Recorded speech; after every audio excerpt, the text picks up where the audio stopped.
À chaque période estivale, lorsque la pêche au thon est ouverte, toujours la même inquiétude ressentie par les pêcheurs qui voient leur avenir et profession disparaître à petit feu. Tandis qu'en face, les ONG et autres organismes de défense et de prévention martèlent ces derniers en tentant de mettre en exergue la diminution relative des quantités de thon rouge présents en Méditerranée. Aujourd'hui, c'est toute une filière de la pêche en Méditerranée qui est menacée.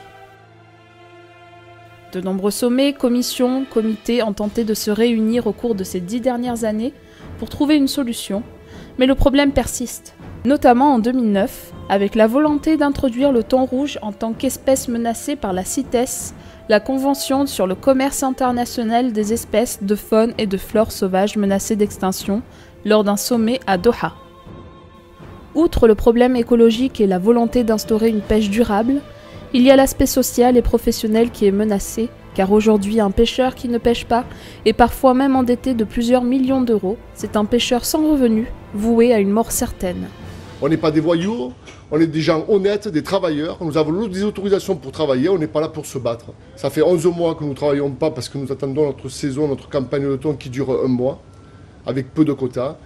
Et à l'heure du départ, en sachant que la météo va être mauvaise d'ici demain, nous sommes bloqués et nous attendons que Greenpeace se lève du milieu. L'inquiétude et l'exaspération des professionnels de la pêche se fait ressentir. C'est dire, en 2009, un quota de 32 000 tonnes était accepté. Aujourd'hui, en 2014, c'est 13 000 tonnes pour l'ensemble du périmètre méditerranéen, soit une baisse de 19 000 tonnes en 5 ans. En 2014, sur l'ensemble du territoire, 17 tonniers sur 26 sont autorisés à sortir en mer pour la pratique de la pêche.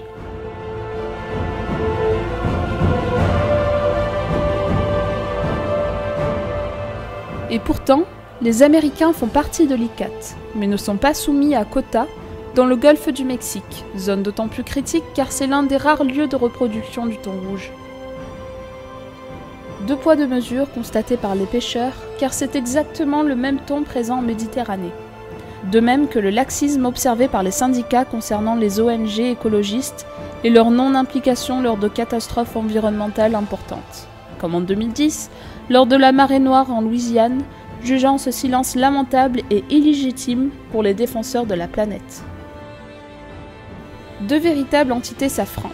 Souvenez-vous, c'était en 2009 alors que le professeur Corrado Piccinetti, qui a consacré 30 ans d'études sur le thon rouge, s'exprimait au micro de nos confrères sur le sujet. Plus il y a quelques millions de poissons, nous ne sommes pas dans une espèce en voie de disparition, c'est-à-dire il y en a trop en mer pour dire qu'il est en train de disparaître. En plus, il y a la fécondité. Vous pensez qu'un thon de 200 kg, ça émet à peu près 20 millions d'œufs. Ça veut dire que ça suffirait une quantité faible de reproducteurs pour reprendre tous les stocks tranquillement.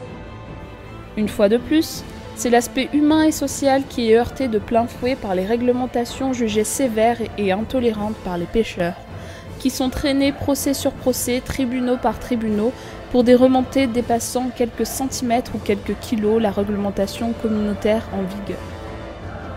La farce, c'est les motifs des poursuites. Enfin, veut dire, vous poursuivez un pêcheur parce que effectivement le poisson il va manquer 1 centimètre ou il va 1 kilo, etc. Comment voulez-vous, lorsque je pêche, lorsque j'envoie ma ligne, lorsque je remonte, si le poisson il a pris 1 kilo de moins? Tout ça est quand même extrêmement difficulté. Donc ça, c'est ce que j'appelle le côté farce. Et le côté tragédie, alors d'abord il y a la petite tragédie imbécile, et qui est celle enfin de vouloir appliquer une réglementation à la virgule près, sans humanité, sans discussion. Le métier de pêcheur, c'est un métier, encore une fois, où on part la nuit, on est dehors, on arrive. Si on était sur un grand bateau, je comprendrais, il y a tout le monde d'abord, un comptable, un chef comptable, il y a tout ce que vous voulez.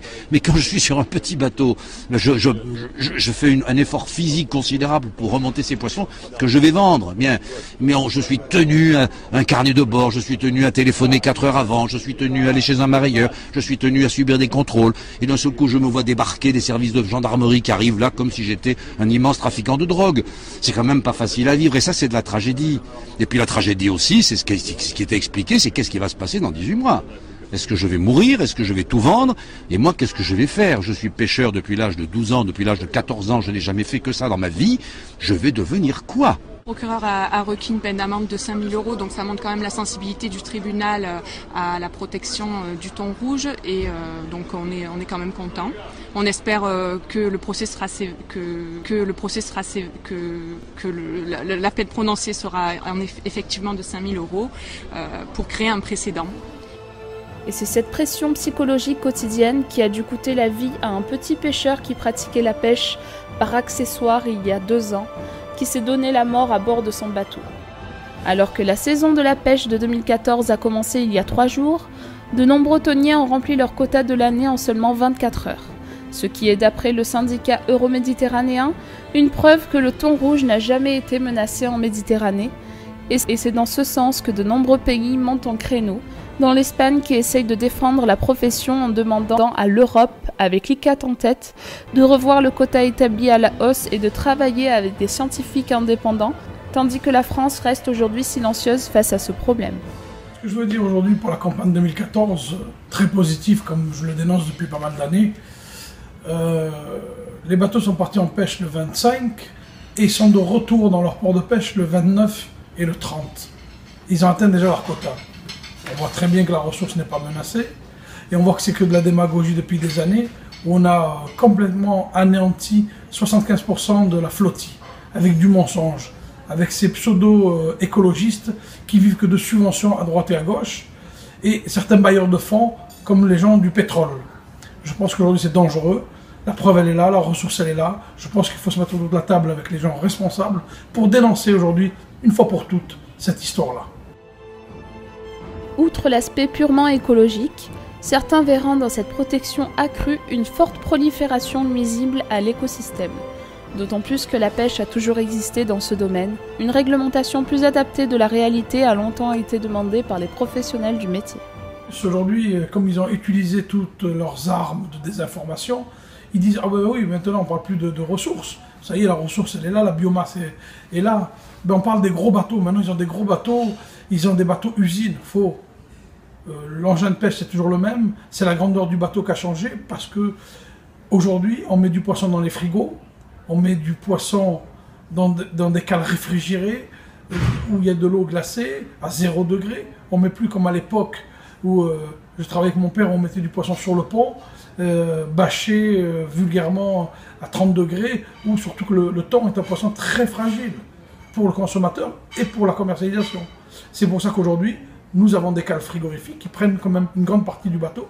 Et le plus, c'est les marins. Les marins aujourd'hui ont leur propre cabine, douche, carré pour dîner et déjeuner. Ils ont une grande cuisine avec un cuisinier à bord qui fabrique du pain. Il y a un frigo alimentaire pour avoir 3 mois de nourriture à bord du bateau. Voilà ce que c'est la grandeur du bateau. Mais ce n'est pas l'engin qui va pêcher plus.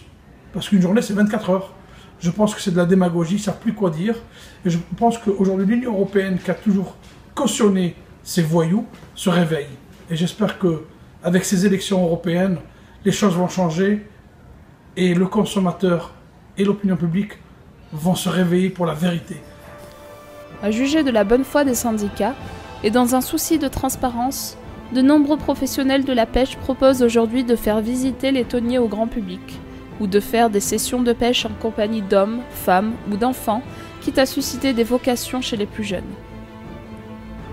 Et je voulais dire aussi mon engagement vis-à-vis de l'opinion publique. Ce que j'ai dit tout à l'heure, je le maintiens, je fais visiter tout notre flottille à celui qui veut venir voir que le bateau, 60%, est vraiment pour la production, pour le thon, les équipages, l'engin qui n'a jamais changé. Je suis ouvert et je m'engage à faire visiter les bateaux à ceux qui souhaitent venir les voir. Et en plus, je demande aujourd'hui à l'ICCAT, à l'Union européenne qui a cautionné ces ONG, pour moi c'est des voyous, à montrer qui a fait ces rapports depuis des années, mensongers, qui a ruiné des familles, qui ont mis des familles en faillite.